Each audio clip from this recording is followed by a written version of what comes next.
November महिन्यातील थंडीत रात्री शारदाजी आणि राजवीरजी आरामात झोपले होते. अचानक फोन वाजला तेव्हा शारदाजींच्या मनात एक वेदना जाणवली. मी वेळ बघितली तर रात्रीचे 1 वाजले होते. मनात एक अज्ञात भीती निर्माण झाली होती.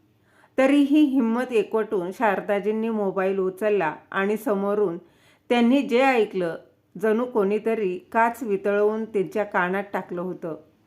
आणि तिच्या मनाला जो धक्का बसला होता त्याबद्दल तर शब्दातही सांगू शकत नाही. पूर्ण अंग जसं सुन्न झाल्यासारखं वाटत होतं. व्याकुळतीला नजरेत दरवाजाकडे बघत ती काही वेळ शांतपणे ऐकत राहिली आणि मग आश्चर्याने म्हणाली, "नाही इथे." हे बोलता बोलता ती गप्प झाली आणि मग तिच्या हातातून मोबाईल निसटला. शारदाजी धाडकन जमिनीवर पडल्या. "अगं शारदा उठ, काय झालं? अगं शारदा उठ, काय झालं? कोणाचा कॉल होता? बोल शारदा, माझा जीव जातोय." राजवीरजी आश्चर्याच्या स्वरात म्हणाले. मग शारदाजी म्हणाल्या, "सचिनचा कॉल होता." जावयाचे नाव ऐकताच राजवीरजींच्या चेहऱ्यावर कटुतेचे भाव उमटले आणि मोठ्या आवाजात म्हणाले, काय बोलला तो निर्लज्ज माणूस?" आपली मुलगी अंजू बोलता बोलता शारदाजी रडायलाच लागल्या. "अंजूला काय झालं?" राजवीरजींनी काळजीच्या स्वरात विचारलं. तेव्हा शारदाजी म्हणाल्या, "मला माहीत नाही. ती संध्याकाळपासून बेपत्ता आहे. तिच्यासोबत तिची छोटी मुलगीही आहे. तेव्हापासून सासरची लोक तिचा शोध घेत आहेत. अंजू इथे आली आहे का हे विचारण्यासाठी त्यांनी फोन केला होता."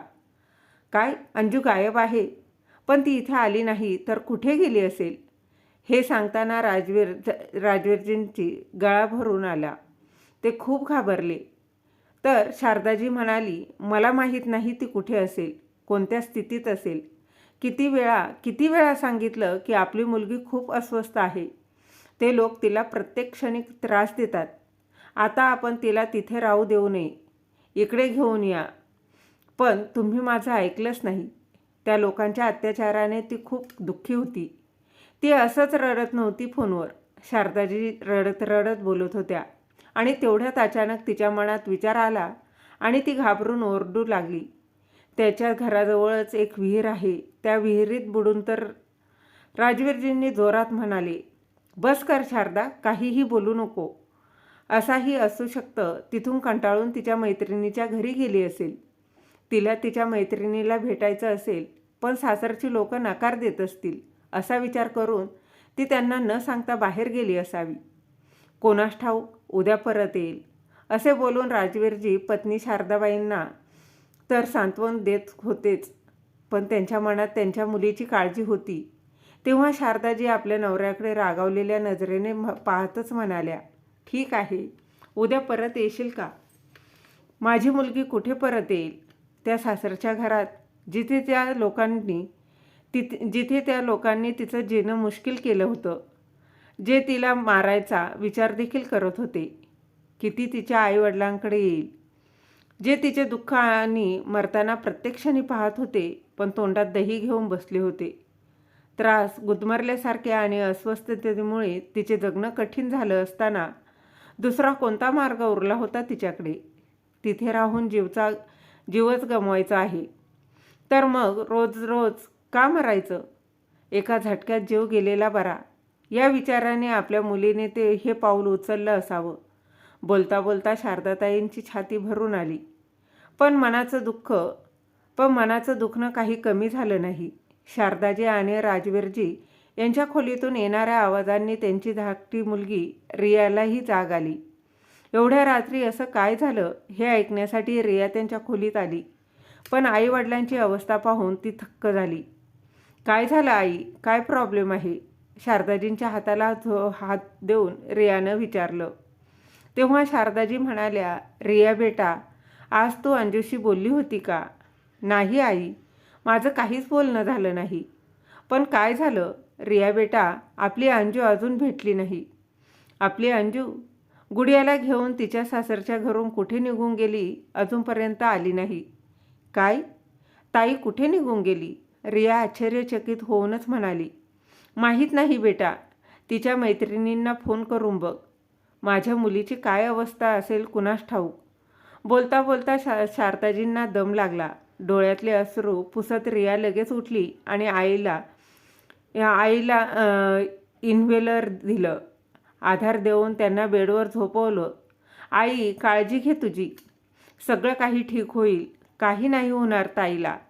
सकाळ होताच मी ताईच्या सगळ्या मैत्रिणींना फोन करून विचारते. घरातील सर्व सदस्यांचा जीव धोक्यात होता. पण एवढ्या रात्री अंजूला शोधणं सोपं काम नव्हतं. सकाळ झाल्यावरच जाता येईल इकडे शारदाजींना एक एक क्षणही घालवणं अवघड होत होतं. डोळ्यातून अश्रू सारखेच वाहत होते आणि हृदयाची तर राख होत होती. हळूहळू त्यांना दोन्ही मुलींच्या बालपणीच्या आठवणी डोळ्यासमोर आल्या. अंजूचा जन्म झाला तेव्हा मुलगी झाली या विचाराने तिच्या आजीने तिला हातात घेणं तर दूरच, तिला पाहिलं देखील नव्हतं. अंजूच्या वडिलांनी बळजबरीनं अंजूला तिच्या आजीकडे दिलं तेव्हा गोंडस आणि दुधासारखी पांढरी शुभ्र बाहुलीसारखी मुलगी पाहून आजीचा चेहरा अगदी आनंदाने मोठा झाला. लगेच लाडाने न्याहाळत राहिली अंजूला. त्यानंतर अडीच वर्षांनी रियाचा जन्म झाला. दोन्ही मुली आईवडिलांच्या खूप लाडक्या होत्या. क्षणभरही दिसल्या नाही तर शारदाजींचं चित्त थाऱ्यावर नसायचं. दोन्ही मुली घराच्या अंगणात खेळत असल्या तरी 2-2 मिनिटांनी त्या त्यांना पाहण्यासाठी स्वयंपाकघरातून बाहेर येत होत्या. हळूहळू दोन्ही मुली मोठ्या होऊ लागल्या. दोघीही अभ्यासात हुशार होत्या. पण अंजूला घरच्या कामात रस नव्हता. 17 वर्षाच्या अंजूने कॉलेजमध्ये ॲडमिशन घेतलं तेव्हा शारदाजींना नेहमीच हाच विचार करायच्या की काहीही झालं तरी अंजूला चांगली गृहिणी बनण्यासाठी आत्तापासूनच प्रशिक्षण दिलं पाहिजे. आणि दुसरीकडे हळव्या स्वभावाची अंजू स्वप्नात मग्न असायची. जेव्हा ही आई तिला स्वयंपाकघरात घेऊन गेली तेव्हा तिचं चंचल मन काहीतरी वेगळंच स्वप्न पाहत असायचं. ती नेहमी म्हणायची, आई, फक्त घरचीच कामे का करावी? मी बाबांसारखी बॅग घेऊन ऑफिसला जाऊ शकते. पण शारदाजी कुठे ऐकणार होत्या. शेवटी ती घरातील सर्व कामात हुशार झाली.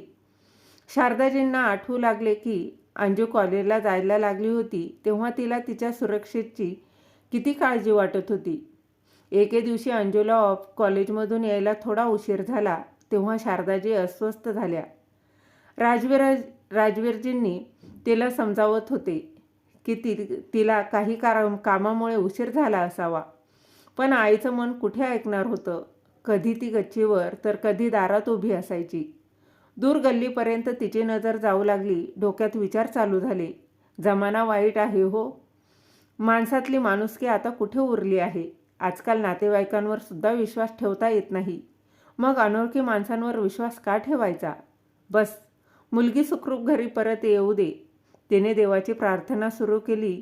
काही वेळाने अंजू दोरून येताना दिसली तेव्हा शारदाजींनी सुटकेचा निश्वास सोडला. यावेळी मी 201 रुपयाचा प्रसाद वाटणार आहे असं म्हणत देवाचे आभार मानले. आज कॉलेजमधून यायला उशीर कसा झाला तुला माहीत आहे. मला तुझ्याबद्दल किती काळजी वाटत होती. तू रोज दुपारी 3 वाजता घरी परत येते. आज पूर्ण 2 तास उशीर झाला. अगं आई, एवढी काळजी करण्यासारखं काय आहे? खरं तर मी कॉलेजच्या NSS युनिटचा एक भाग आहे ज्यामध्ये राष्ट्रसेवा आणि समाजसेवेचे गुण शिकवले जातात. म्हणूनच कधीकधी सरावासाठी थांबावं लागतं. अगं, काही गरज नाही तुला अशी समाजसेवा करायची. आजकाल कोणाचा काय भरोसा. तू बस वेळेवर घरी येत जा. शारदाजींनी चिडून म्हटल्यावर अंजू एकदम हसली आणि म्हणाली, अगं आई, एवढी का घाबरतेस? मी लहान मुलगी आहे का? आजकालच्या मुली चंद्रावर पोहोचून गेल्या आहेत. त्यांच्या घरच्यांना तर काळजी नाही वाटत. तेव्हा शारदाजी म्हणाल्या, अगं बेटी, तुला नाही माहीत जमाना किती वाईट आहे. आजकाल किती मुली ॲसिड अटॅक हल्ला होतोय. आणि रोज वर्तमानपत्रात आणि TV वर येणाऱ्या बातम्या बघून कोणत्या मुलीच्या आईला भीती वाटणार नाही. पोलीस आणि प्रशासनाचा कायदा फक्त बोलण्यापुरता आहे. आज कोणाच्याही मनात पोलीस आणि कायद्याची भीती उरलेली नाही, हेच खरं. शारदाजी गंभीर स्वरात बोलत होत्या आणि तेवढ्यात अंजू हसतच म्हणाली, आई, विनाकारण इतका विचार करून घाबरत नको जाऊस. आमच्या कॉलेजमध्ये अशाही मुली आहेत ज्या दुसऱ्या शहरातून आणि खेडेगावातून येतात. बाकी दुसऱ्याचं मला माहीत नाही. मला माझ्या मुलांची काळजी वाटते. आणि यापुढे तू घरी उशिरा आली तर मला सहन करणार नाही. सोडून दे ही समाजसेवा. कोणतं मेडल मिळवणार आहे यात? तर अंजू म्हणाली, अगं आई, तुला माहीत नाही, माझं तर स्वप्न आहे UPSC पास करून देशाची सेवा करण्याचं. एक दिवस तुला तुझ्या मुलीचा अभिमान वाटेल, हे मी अगदी गॅरंटी देऊन सांगते. आज अंजूचे ते सर्व शब्द आठवत होते आणि ते सर्व शब्द आठवण करून शारदाजींचं हृदय हे थरथर कापत होतं. किती मोठी स्वप्न होती माझ्या मुलीच्या डोळ्यात. ते सगळे स्वप्न मातीत मिसळून गेलं, फक्त आमच्या एका चुकीमुळं.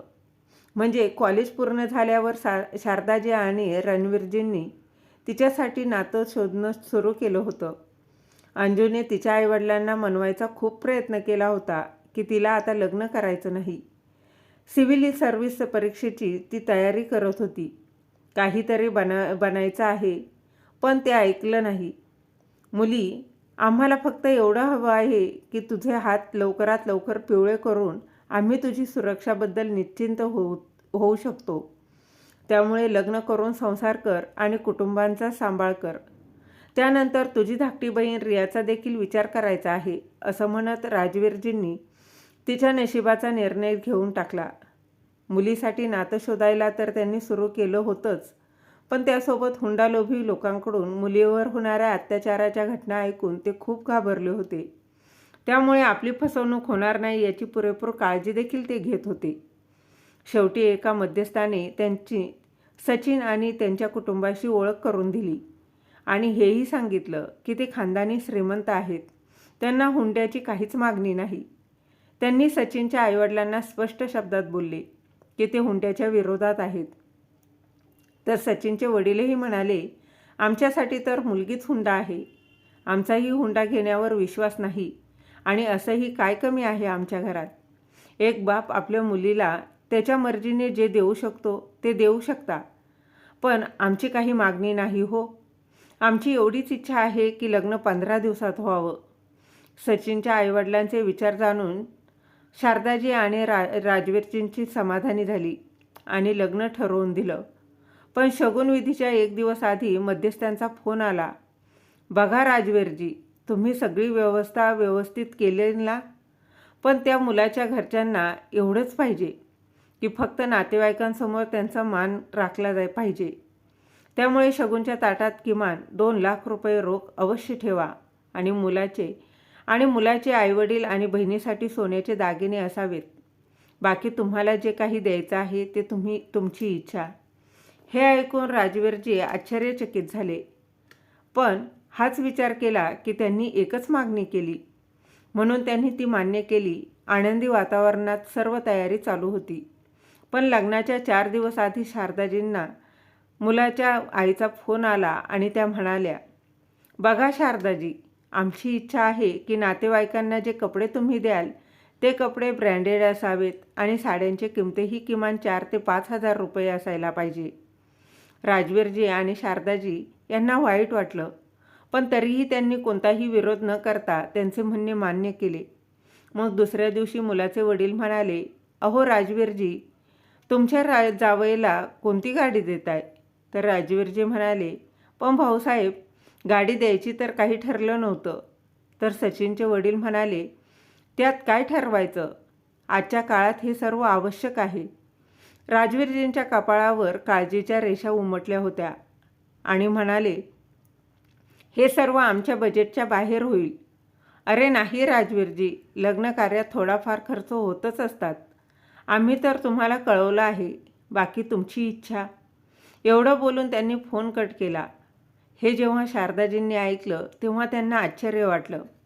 या लोकांची मागणी तर वाढतच आहे. आम्हाला आमच्या दुसऱ्या मुलीचंही लग्न करायचं आहे. पण राजवीरजी म्हणाले, शारदा, उद्या लग्न आहे आणि लग्नाची सर्व तयारी पूर्ण झाली आहे. आता आपण काहीच करू शकत नाही. तू अंजू आणि रियाला काही सांगू नकोस. मी बघेन सगळं. कसं तरी कर्ज घेऊन सगळी व्यवस्था केली. लग्न अगदी थाटामाटात पार पडलं. इकडे अंजूचे तिच्या सासरी मोठ्या थाटामाटात स्वागत करण्यात आलं. सुनेच्या रूपात साक्षात लक्ष्मीच आमच्या घरात आली.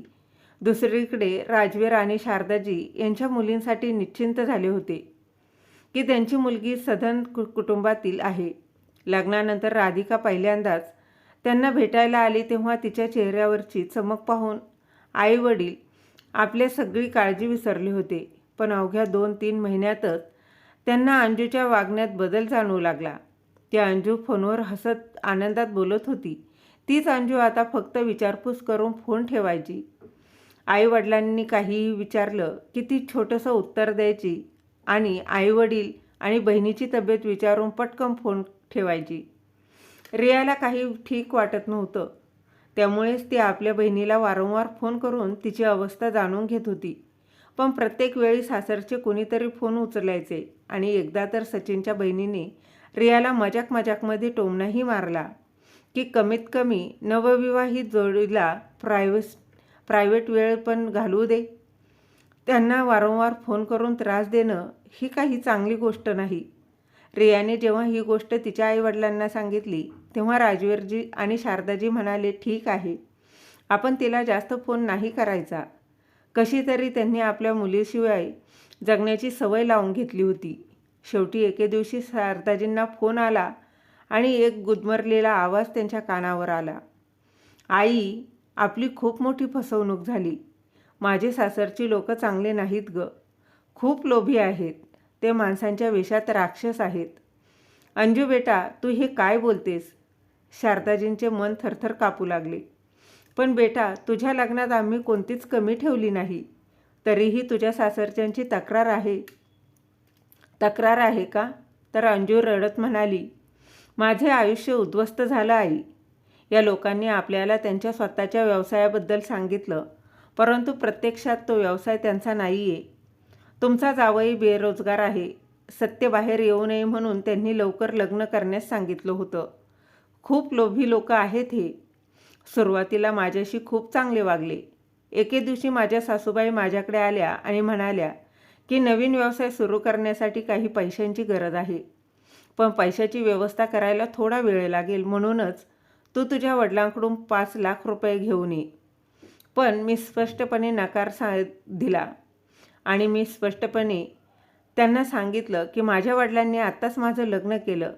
त्यांनी लग्नात त्यांच्या ऐपतीपेक्षा जास्त खर्च केला. आता मी त्यांना मला पैसे देण्यास कसं सांगू? तर सासू म्हणाली, आम्ही कोणते कायमचे मागत आहोत, कर्ज म्हणून देतील. जेव्हा पैसे येतील तेव्हा परत करेल. त्याचवेळी सचिनही माझ्याकडे आला आणि म्हणाला, अंजू, आता तू या घरात राहतेस, त्यामुळे तुला तुझ्या वडिलांपेक्षा तुझ्या घरची जास्त काळजी वाटली पाहिजे. कोणतेही प्रश्न न विचारता तुझ्या आईवडिलांच्या घरी जाऊन पैसे घेऊन ये. पण आई, मी पण सांगितलं की मी माझ्या वडिलांकडे कधीही पैसे मागणार नाही. काहीही हो, बस. त्यामुळेच ते माझ्यावर रागवले आहेत. रात्रंदिवस माझा छळ करतात. नाही मला घराबाहेर पडू देत, नाही मला फोनवर बोलू देत. की मी कोणाला काही बोलून तर नाही देणार ना. आपली लाडकी मुलगी अंजूची व्यथा ऐकून शारदाजींचे मन तुटू लागले. मग ती थरथरत्या आवाजात म्हणाली, हे काय बोलतेस तू? मी सांगितलेली एक गोष्ट खरी आहे आई. पण बेटा, आता कुठून फोन करतेस? खरं तर माझी सासू आणि सासरे कुठेतरी बाहेर गेले होते आणि सचिनही पहाटेच कुठेतरी बाहेर गेला होता. ननंदबाई आंघोळीला गेली तर गुपचूप तिचा फोन उचलून आणला, म्हणून बोलू शकले तुझ्याशी. ठीक आहे, आता मी फोन ठेवते. जर माझ्या नंदेने बघितलं तर माझं काही खरं नाही. तू एकदा पप्पांशी एकदा बोल ना, म्हणजे ते काही कडक कारवाई करू शकतील. असं म्हणत अंजूने फोन ठेवला. पण इकडे फोन बंद झाल्यावरही शारदाजी कानाशी फोन लावून दगडासारख्या उभ्या होत्या. हृदयाला जसा मोठा धक्का बसला होता. त्यांनी राजवीरांचा फोन केला आणि पटकन यायला सांगितलं. शारदाजींचा घाबरलेला आवाज ऐकून राजवीरजी आपले काम पूर्ण न करता घरी पोचले. तेव्हा शारदाजींनी त्यांना रडत रडत संपूर्ण गोष्ट सांगितली. आपल्या लाडक्या मुलीवर झालेल्या अत्याचाराची कहाणी ऐकून राजवीरांच्या डोळ्यातून अश्रू वाहू लागले. तेव्हा शारदाजी रडतच म्हणाल्या, आता तुम्ही काहीतरी करा. माहीत नाही माझी मुलगी गुदमरून कशी जगत असेल त्या हैवानांच्या घरी. नाही शारदा, ही हिंमत हारायची वेळ नाही. त्यापेक्षा समजदारीनं काम घेण्याची आहे. तिला भेटायला आपण उद्या जाऊ. आपल्याला भेटून तिला थोडी हिंमत तरी मिळेल. प्रयत्न करू की काही दिवसांसाठी तिला आपल्या घरी घेऊन येऊ. दुसऱ्या दिवशी राजवीरजी आणि शारदाजी त्यांच्या मुलीच्या घरी पोहोचले. शारदाजींनी जेव्हा आपल्या मुलीला डोळे भरून पाहिलं तर त्यांना आश्चर्य वाटलं. एकेकाळी फुलासारखा फुलणारा चेहरा आज त्याच चेहऱ्यावर सौंदर्यपूर्ण नाहीसं झालं होतं. पाहुणचार तर खूप दूरची गोष्ट होती. ती तर हे बघून हैराण होती की लग्नाच्या वेळी जी माणसं सभ्य आणि स्वाभिमानी दिसत होती, आज त्याच माणसांच्या चेहऱ्यावर फक्त संतापाचे भाव दिसत होते. ते स्वतःला असे महसूस करत होते जसं काही जेलरच्या समोर एखादा गुन्हेगार उभा होता. जेव्हा आमची मुलगी अंजूला भेटलो तेव्हाही मोकळेपणाने बोलू शकलो नाही, कारण सगळेच तिथे घिरट्या घालत होते. त्यांच्यासमोर अंजू काहीच बोलू शकली नाही आणि शेवटी हिंमत एकवटून त्यांनी अंजूच्या सासऱ्यांना विचारलं, भाऊसाहेब, तुमची परवानगी असेल तर मी माझ्या मुलीला काही दिवसांसाठी घरी घेऊन जायचं होतं, पण मला समोरून 2 शब्दात नाही ऐकू आलं. पुढच्या आठवड्यात बहिणीच्या मुलीचं लग्न असून सर्वांचं जाणं आवश्यक आहे, असं सांगत त्यांनी अंजूला पाठवण्यास नकार दिला. ठीक आहे, लग्नानंतर काही दिवस अंजूला घेऊन जाऊ, असं बोलून दोघेही तिथून निघून गेले. आज राजवीरजी आणि शारदाजी स्वतःला खूप लाचार आणि असं महसूस करत होत्या. खूप जड अंतकरणाने दोघे पतीपत्नी आपल्या मुलीच्या सासरहून परत आले. अशा तिरस्कार आणि अपमानास्पद वातावरणात 2 तास घालवणं तेही त्यांच्यासाठी कठीण होतं आणि त्याच वातावरणात त्यांच्या मुलीला दिवस रात्र सहन करावं लागत होतं. त्याचाच विचार करून त्यांचे मन दुःखी होत होते. शारदाजींच्या डोळ्यातील अश्रू पाहून राजवीरजी म्हणाले, अगं काळजी का करते शारदा? 15 दिवसांनी अंजूच्या मैत्रिणीचं लग्न आहे ना, तेव्हा अंजूला काही दिवस आपल्यासोबत राहायला बोलावून घेऊ. 15 दिवस झाले होते. अंजू लग्नाला आली होती, पण फक्त तिच्या मैत्रिणीच्या लग्नासाठी. ती तिच्या नवऱ्यासोबत आली होती. प्रयत्न करूनही आईवडील आपल्या मुलीशी जावयासमोर काही बोलू शकत नव्हते. रियाही आपल्या बहिणीशी बोलण्यासाठी तळमळ करत होती.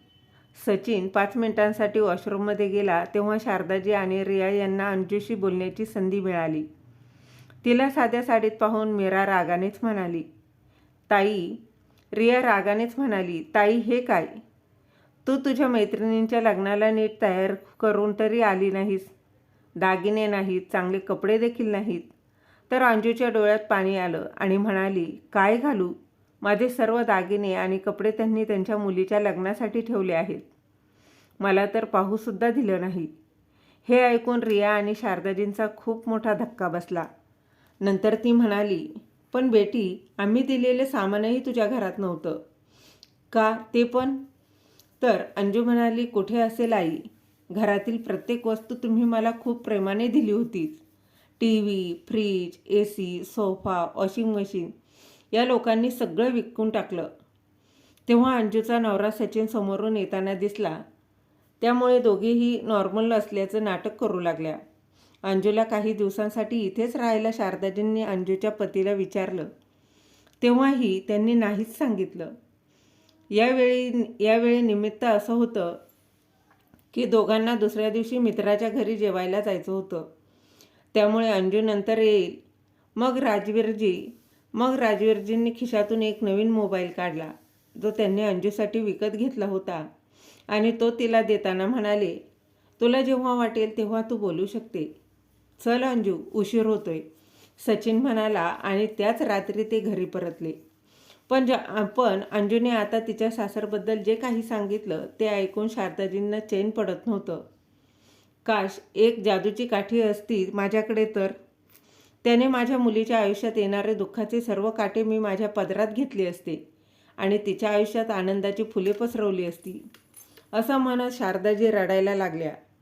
पण दुसरीकडे राजवीरजींनी या गोष्टीची तसली होती की आता निदान अंजूला आपल्याला आलेला फोन तर करता येईल. पण शारदाजींना ज्याची भीती वाटत होती तेच झालं. अंजूचा फोनही तिच्या नवऱ्याने हे सांगून हिसकावून घेतला की तू याचं काय करणार? हा लेटेस्ट डिझाईनचा मोबाईल माझ्यासाठी चांगला आहे. असंही मला नवीन मोबाईल हवाच होता. तुला तुझ्या आईवडिलांना बोलायचं असेल तर आईचा फोन घे. काही दिवसांनी भिकाऱ्याप्रमाणे तिने सासूकडे मोबाईल मागितला, पण सासूने तिच्याकडे अशा नजरेनं पाहिलं की अंजूचे अर्धे रक्त सुकले होते. गप्प बसून ती परत तिच्या खोलीत येऊन बसली. अंजूवरचे अत्याचार दिवसेंदिवस वाढतच होते. स्वयंपाक करायला थोडा उशीर झाला की तिचा नवरा शेजारी पडलेली कोणतीही वस्तू उचलून तिला मारायचा. हातातून कुठलीही काचेची वस्तू निसटून पडली तर नणंद हात फिरवायला उशीर करायची नाही. एके दिवशी सचिनचा मोबाईल रूममध्ये पडलेला पाहून अंजूने तिच्या आईवडिलांना फोन करण्याचा प्रयत्न केला की तेव्हा सचिन खोलीत आला आणि त्याने अंजूच्या गालावर जोरात मारली. मग त्याने तिचं तोंड धरलं आणि जोरात ओरडला, मला न विचारता माझा मोबाईल घेण्याची हिंमत कशी झाली? याच्यापुढे माझ्या कोणत्याही वस्तूला हात लावलास तर मी तुला जिवंत सोडणार नाही. अंजू खूप घाबरली होती. पुन्हा एकदा सासरच्या तुरुंगात जसं तसं बाहेर येऊन अंजूने तिच्या माहेरी फोन केला. रियाने तो फोन उचलला तर अंजूने रडत रडत तिची संपूर्ण कहाणी सांगितली. आता सहन होत नाही रिया, पप्पांना सांग मला या नरकातून बाहेर काढायला, नाहीतर मी जिवंत राहणार नाही. असे म्हणत अंजूला अश्रू अनावर झाले आणि त्यावेळी शारदाजी आणि राजवीरजी बाजारात गेले होते. जसे ते घरी आले तशी रिया म्हणाली, का ग आई, जेव्हा अंजूताई कॉलेजला जात होती तेव्हा तुला तिच्या सुरक्षेची एवढी काळजी वाटत होती ना? एकदा जाऊन बघ ताईच्या सासरी, त्या हैवानाच्या घरी ती सुरक्षित आहे का? अगं, तोंडावर मारणं तर खूप छोटी गोष्ट आहे. जितका त्रास तिला तिथे सहन करावा लागत आहे ना, ते लोक तर तिला मारून टाकतील. जाऊन घेऊन काय येत नाही तिला तिथून? मुलीचे ऐकून राजवीरजी म्हणाले, पण रिया, तुझ्या लग्नाचा विषय सुरू आहे आणि जर मुलाकडच्यांना कळलं की तुझी मोठी बहीण तिच्या आईवडिलांच्या घरी राहते तर ते या घराशी नक्कीच नातं जोडणार नाहीत. ते तर काय, कोणीही आपल्याशी नातं जोडणार नाही. ते तर हेच विचार करतील ना की आईवडिलांनी चांगले संस्कार दिले नाहीत. नाही पप्पा, एका मुलीच्या लग्नासाठी दुसऱ्या मुलीचा त्याग करणार का? आणि असंही ताईचे हाल बघून मला लग्नही करायचं नाही. मुलीची अवस्था बघून शारदाजी म्हणाल्या, तुम्ही माझ्या मुलीला आत्ताच्या आत्ता आपल्या घरी घेऊन या. त्यांनी पाठवलं नाही तर जबरदस्तीने आणा, पण खोट्या प्रतिष्ठेच्या नावाखाली मी माझ्या मुलीचा बळी देऊ शकत नाही. तेव्हा राजवीरजी म्हणाले, शारदा, मी काय म्हणतो ते समजून घेण्याचा प्रयत्न तरी कर. थोड्या दिवसात अंजूच्या मांडीवर एक लहान बाळ खेळताना दिसेल ना, तर सासरच्या घरात आपोआपच तिची जागा होईल, मला खात्री आहे. आणि तरीही ते लोक सुधारले नाहीत तर मी समाजातील लोकांना त्यांच्या घरी जमवतो. समाजात स्वतःचा अपमान होताना पाहून त्यांना त्यांची वागणूक बदलावीच लागेल. त्यावेळी प्रकरण शांत झालं. काही दिवसांनी अंजूने एका मुलीला जन्म दिला, पण मुलगीच झाली म्हणून सासरच्या लोकांच्या नजरेत ती आणखीनच गुन्हेगार बनली. आता रोज सासूच्या आपल्या मुलांचे दुसरे लग्न लावून देण्याच्या धमक्या देऊ लागली. या घरात राहायचं असेल तर वडिलांना सांग लगेच पैशाची व्यवस्था करायला. अंजूची सासू बोलली तेव्हा अंजू म्हणाली, पण आई, मी तुम्हाला कितीतरी वेळा सांगितलं आहे, त्यांच्याकडे अजून पैसे नाहीत. बरं, घर तर आहे तुझ्या वडिलांचं, ते विकून पैसे जमा करतील. इतकं तर बाप आपल्या मुलीसाठी करूच शकतो ना. सासूने असं सांगितल्यावर अंजू म्हणाली, आई, तुमचीही मुलगी आहे, तिलाही एवढे पैसे तुम्ही तिच्या सासरच्या लोकांना देणार का? हेच बोलायचा उशीर होता की सचिन पुढे आला आणि अंजूच्या गालावर जोरात मारली. निर्लज्ज, तुझी इतकी हिंमत माझ्या आईला प्रत्युत्तर देण्याची? अंजूचं डोकं फिरत होतं. तेव्हाच तिची सासू म्हणाली, आता आमचे तोंड बघत इथेच उभी राहशील का?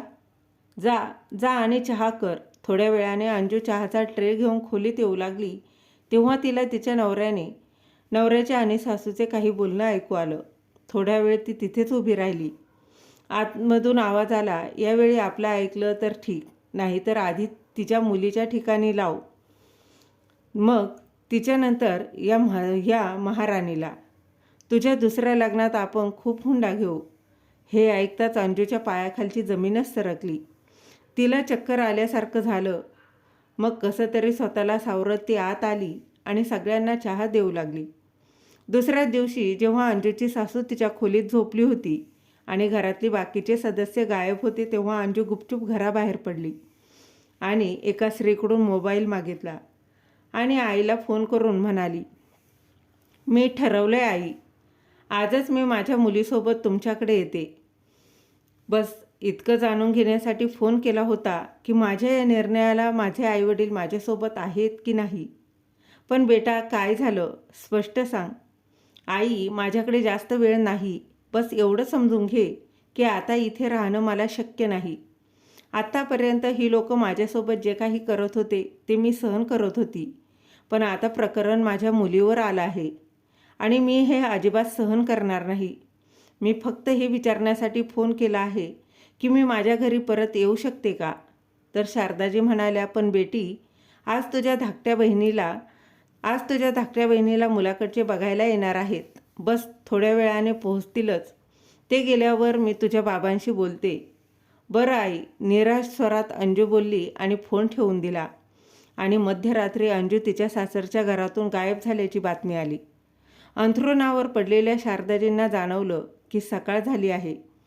राजवीरजी त्यांच्या शेजारी राहणाऱ्या मित्रांना सल्ला घेण्यासाठी गेले की काय करावं. इकडे रिया अंजूच्या मैत्रिणींना फोन करून अंजूबद्दल विचारत होती. तेव्हा शारदाजी तिच्या खोलीच्या भिंतीवर एक एक करून अंजूचे फोटो पाहू लागल्या. 2 वर्षाची हसणारी खेळणारी छोटी अंजू, पाठीवर दप्तर घेऊन शाळेत जाणारी बडबडी अंजू, काहीतरी करण्याची ध्यास ठेवणारी अंजू, कॉलेज गर्ल, डोळ्यात खूप स्वप्न असलेली वधूर अंजू. तेवढ्यातच अचानक एक न पाहिलेलं चित्र त्यांच्या डोळ्यात उमटलं. उंच पुलावरून उडी मारली.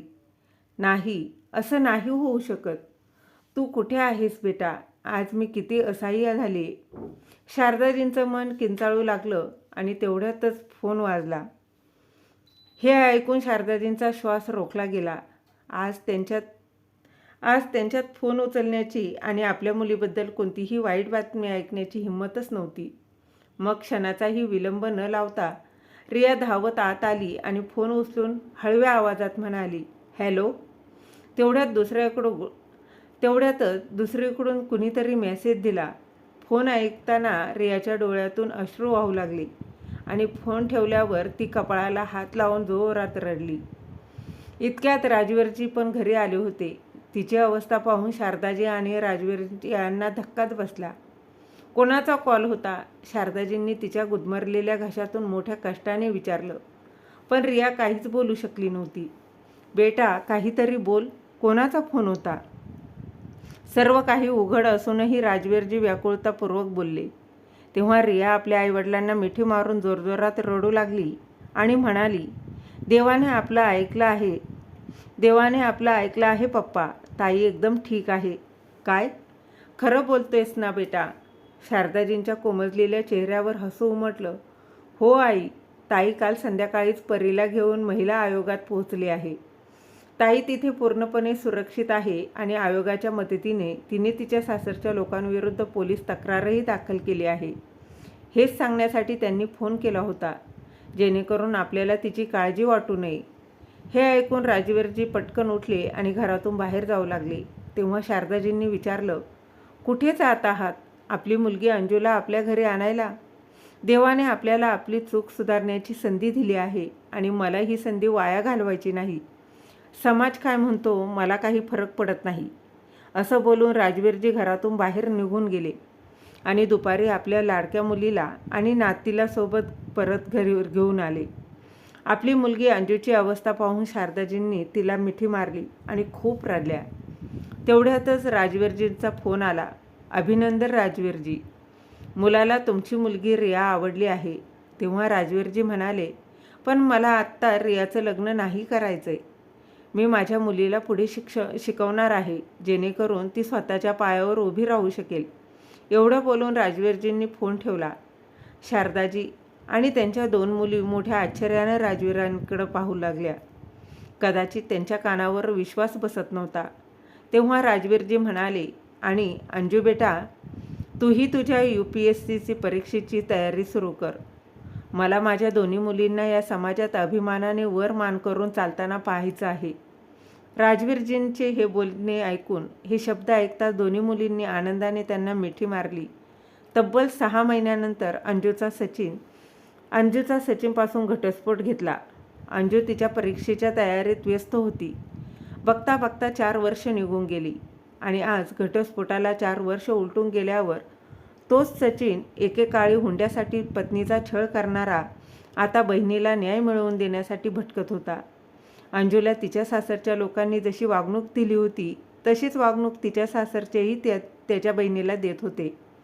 सचिन जेव्हा आपल्या बहिणीच्या सासरच्या लोकांविरुद्धची याचिका घेऊन आई आणि बहिणीसह SP ऑफिसमध्ये पोहोचला, तेव्हा SP साहेब ऑफिसमध्ये नव्हते. सचिनची आई आणि बहीण तिथल्या खुर्चीवर बसल्या आणि सचिनने आपला अर्ज समोरच्या टेबलवर ठेवला. काही वेळाने SP गणवेशातील एक महिला वेगाने चालत आली आणि समोर ठेवलेल्या खुर्चीवर बसली. त्या महिलेला पाहून सचिनच्या पायाखालची जमीनच सरकली. कारण SPच्या खुर्चीवर बसलेली ती महिला दुसरी तिसरी कोणी नसून त्याचीच पूर्वपत्नी अंजू होती. अंजूनेही त्याला ओळखलं होतं. अंजूने एक नजर त्याच्यावर फिरवली आणि पाहिलं तर सचिनच्या बहिणीच्या चेहऱ्यावर आणि शरीरावर काळ्या निळ्या खुणा होत्या. तिला पाहताच अंजूला तिची ती वेळ आठवली. डोळ्यातून अश्रू बाहेर येण्याच्या मार्गावर होते, पण मग स्वतःला नियंत्रणात ठेवून अंजूने अनोळखी माणसासारखा आपल्या टेबलावर ठेवलेला कागद उचलला आणि वाचायला सुरुवात केली. इकडे सचिनच्या आई आणि बहिणीची अशी अवस्था झाली होती की त्यांना कापले तर रक्तही येणार नाही. तेव्हा अंजू म्हणाली, ही हुंड्याची केस का?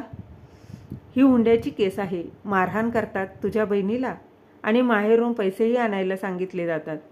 या सगळ्या गोष्टी आजकाल रोज ऐकायला मिळतात. काय मिस्टर सचिन? सचिनच्या डोळ्यात बघत अंजू म्हणाली, तर सचिन अगदी घामाने भिजला होता. सचिनच्या अशा अवस्था पाहून अंजू फक्त त्याच्याकडे पाहत होती. सचिन त्यावेळेस रडवेला अवस्थेत तिच्याकडे पाहत होता आणि म्हणाला, अंजू, आम्हाला माफ कर. आम्ही तुझ्या बाबतही असंच वागलो. अंजू, कर्म फिरून बघ कसं आलं. आमच्याच बहिणीच्या बाबतीत असं काही घडतंय की तिला खूप त्रास होतो. तिच्या सासरच्या घरी जसा आम्ही तुला त्रास दिला होता तसा त्रास माझ्या बहिणीला दिला जातोय. तिला पैशांसाठी आणि घरातील वस्तूंसाठी माहेरी पाठवलं जातं. तिला मारहाण केली जाते. मला फार वाईट वाटतं. आम्ही तुझ्याशी असंच वागत होतो आणि आम्हाला माफ कर. पण अंजू, तू कशी एवढी मोठी झालीस? तू कशी परीक्षा दिलीस आणि SP ऑफिसर झालीस? आम्हाला माफ कर. अंजू, आम्हाला आमचं कर्माचं फळ मिळालं, पण माझ्या बहिणीच्या बाबतीत हे दुःखद घटना घडायला नको. तिच्या आयुष्यात खूपच अडचणी चालू आहे. तिला खूप त्रास होत आहे, मनस्ताप होतो आहे. तिच्या घरचे तिला खूपच त्रास देत आहे. अंजू, आम्ही तुला खूप त्रास दिला त्याबाबत आम्ही माफी मागतो. माफीच्या लायकीचे देखील आम्ही नाही आहेत. पण माझ्या बहिणीला एवढा त्रास यांच्याकडून वाचव. तू आता एवढी मोठी ऑफिसर झालीस तर माझ्या बहिणींसाठी काहीतरी कर. तेव्हा अंजू म्हणाली, सचिन, ज्यावेळेस आपण दुसऱ्यांशी चुकीचं वागतो ना, त्यावेळेस परमेश्वर आपली परीक्षा नक्कीच घेणार असतो. हे लक्षात ठेवत जा. जसं तुमच्या बाबतीत घडलं, जसं तुम्ही मला त्रास दिला, तसं तुमच्या आयुष्यात तुझ्या बहिणीच्या बाबतीत झालं. त्यावेळेस तुम्हाला त्याची कळकळ लागली, तिचाच त्रास तुम्हाला जाणवला. पण ज्यावेळेस तुम्ही मला त्रास देत होता त्यावेळेस तुम्हाला तो त्रास जाणवला नाही का? असो, तरी मी तुम्हाला मदत करायला तयार आहे. आणि शेवटी अंजू त्याच्या बहिणीला न्याय मिळवून देते. पण अंजू सचिन आणि त्याच्या घरच्यांना मात्र माफ करत नाही. सचिन खूप वेळा तिची विनवणी करतो, माफी मागतो आणि घरी घेऊन जाण्यासाठी तिची विनवणी करतो, पण अंजू त्याच्यासाठी तयार होत नाही. तर मग मित्र आणि मैत्रिणींनो, अंजू जे काही केलं त्याबाबत तुम्हाला काय वाटतं? कमेंट बॉक्समध्ये नक्की कळवा. जर अंजू तशीच रडत राहिली असती आणि त्रास सहन करत राहिली असती तर नक्कीच तिला मृत्यूला सामोरं जावं लागलं असतं. पण ती धडाधडीने उभी राहिली आणि स्वतःची UPSCची एक्झाम देऊन ती स्वतः SP ऑफिसर झाली आणि सचिन आणि त्याच्या कुटुंबियांना मात्र त्यांच्या कर्माचं फळ भोगावं लागलं. तर मग मित्रांनो, आपण जसं कर्म करतो तसंच फळ आपल्याला भोगावं लागतं. तर आपण दुसऱ्यांशी चुकीचं वागत असेल तर परमेश्वरही आपल्याला चुकीचं बघतच असतो. नक्कीच लक्षात ठेवा. तुम्हाला या कथेबद्दल काय वाटतं कमेंट बॉक्समध्ये नक्की कळवा. आणि अंजूचा ऑफिसर होण्यापर्यंतचा प्रवास तुम्हाला कसा वाटला कमेंटमध्ये नक्की सांगा.